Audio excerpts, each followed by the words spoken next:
Ti znaš dobro da sam ja vrlo čudan frizer.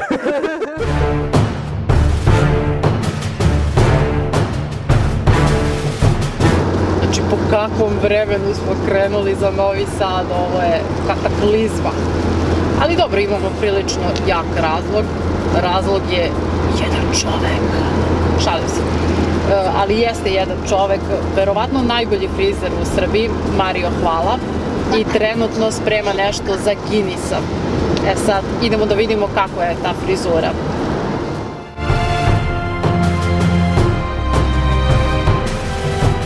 Prešli smo igricu.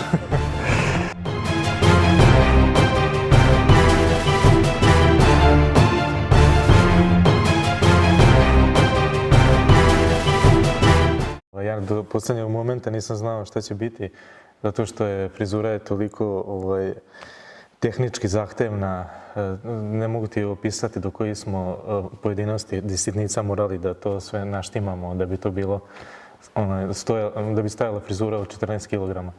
14 kg. Visine 4 metra, dužine 4 metra, tako da... Vidim, tebi su još prsti... Da, izgledam ko avatar. Možda još nešto... Kao da si lakirao. A reci mi, kako si pravio tu frizuru? Kako je išao taj proces? Pošto ja koliko vidim, tu ima i stiropora, i kose, i vajanja, skulpture, ne znam kako to da kažem. Nešto je poznato, ko radi svečane frizure, da se ne koristi samo kosa. Obično se ispod kose, to se ne vidi, naravno koriste sunđeri, masa svašta, kako se zove, šnalice i tako dalje. Što bi rekli metala. A ovdje, zbog velike dimenzije, morao sam da koristim zanimljive materijale kao što su stiropor, lepak, žice, izolacije i tako dalje. Bilo je bukvalno izolacija, kao da zida kuću, znaš, stiropor, izolacija, staklena vuna možda. I to sam čak koristio, veruj. Znači... Tačno sam znala. Koliko sam umoran, ne mogu da se sjetim kako se stručno naziva. Kako se zove onaj građevinski materijal za frizure? Da, staklena vuna. Mogu bi sad neku šupu sebi da ozidam, ali vidjet ću. Da, ti sad imaš toliko iskustva da možeš sebi da sazidaš bar neku garažu, ako ne salon. Jel' tako? Jel' ti neko pomagao ili si sve sam? Niko, što se tiče same frizure, same izrade, tu sam sve sam napravio legendu. S ovih 10 prstiju, kao da. Ovih avatarskih. Prljavih. Sjajno. Ova devojka koja je bila tu, da ne kažem žrtva, model, koliko dugo je ona izdržala? Samo moram da napomenem da su mi posle pomagali ljudi što se tiče ravnoteže postavke. Naravno i Jeleni Dragoljević koja je bila model. Da ne kažemo žrtva. Da, žrtva. Koja je podnela najveći teret, konkretno koliko si rekao, 14 kg? 14 kg, 4 metra i tako dalje. I ona je koliko dugo stajala tako dok ste to montirali? Još je stajala, na pripremi je stajala oko sat i po vremena. I to pogrbljena, ja ne znam kako ona izdržala, ne znam da li koristi neke anabolike ili... Što se tiče same frizure, koliko ti je trebalo tog građevinskog materijala za nju? Znači, nije cela od kose, tu ima i stiropora i šnalica. Pa ja ne znam iskreno koliko je sad baš otišlo stiropora, ali da kažemo 1-3 one velike table. Na lepak i žice možda otišlo tako nekih 3 do 4 kila. Što je ogromno. Ova frizura, to sam ti rekla kad sam ušla, ova frizura je idealna za letovanje. Znači, imaš frizuru za more, a imaš i kako da odeš do mora. Prilike, znaš. Znači, krene se Dunavom i gde bi se mogli izaći? Crno more. Bugarska. Dobro, Bugarska, pa posle možeš onako prema Turskoj lagano i to je to.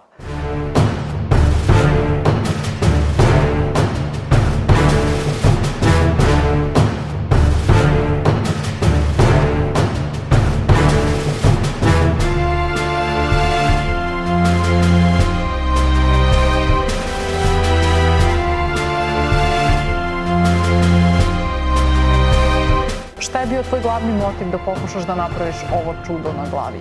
Pa znaš, ti znaš dobro da sam ja vrlo čudan frizer. Znaš, jednostavno volim, jednostavno sam znaš, imam tu inspiraciju, ja verujem da sam predodređena za ove stvari. I za mene u mom umu, u mojoj fantaziji je to normalno. Normalan svijet, znaš. Za ostale U stvari koji posmatraju... ti u svojoj glavi nemaš ograničenja. Ti šta bukvalno nemam, zamisliš? Da, šta zamislim, znaš, što i uradim. Naravno, znaš, čovjek se uvijek proračunava, da se razumemo. Nije to samo, znaš, ono, uzmi, baci metar i ono, znaš. U stvari, u početku prvo sam htio da uradim manji brod, znaš, ali sam znao da to, znaš, okej, neće biti to neka tako posebna atrakcija. I onda sam, znaš, uzeo, ajde, da li uradim od 1,5 metra, 2. I onda sam uzeo samo metar i bacio. 4 metra. 4, idemo. Stvarno, svaka ti čast. Mislim da, osim što treba hrabrosti, definitivno treba hrabrosti i malo ludosti, treba baš mnogo talenta i umeća da se ono napravi, jer tu je praktično i vajarski deo posla. Mislim, ti taj brod moraš da iskonstruišeš Da. od materijala koji nisu Pazi, primarno kosa. Ovdje je najmanje bila bitna, kako bi rekao, što se tiče tehničkog dela, umetnost. Ja sam to lako izveo. Znaš, ja uzem sidro, sam napravio, uzem za 5 minuta, sa skalpelom izrežem stiropor i nije problem, znaš, ofarba se Ali sama konstrukcija, morao sam da gledam koje sile utiču, znaš, na određene delove, znaš, tu sam morao sve pretpostavke, znaš, da napravim. Kako, znaš, ovo, znači, ne mogu da verujem, bio sam i fizičar i matematičar. Sve ono što smo preskakali u školi, Da. znaš, kao sve ono od čega sam bežao.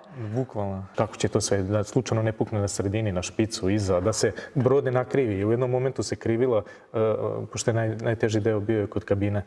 I krivi se, kabina se jednostavno krivi, znaš, na jednu stranu, krma se krivi na drugu.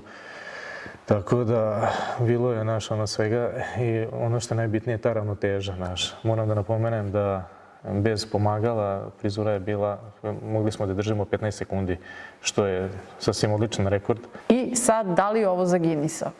Pa ne, ja već držim svetski rekord, samo što nisam hteo da prijavim. Zato što njihova komisija je malo postala komercijalizovana. Traže pare, mislim, ono što bi dao $15,000 kad, znaš, da bi došla njihova komisija kad ja onako realno izlazim po svetskim medijima. To je moje frizure privlače svetske medije.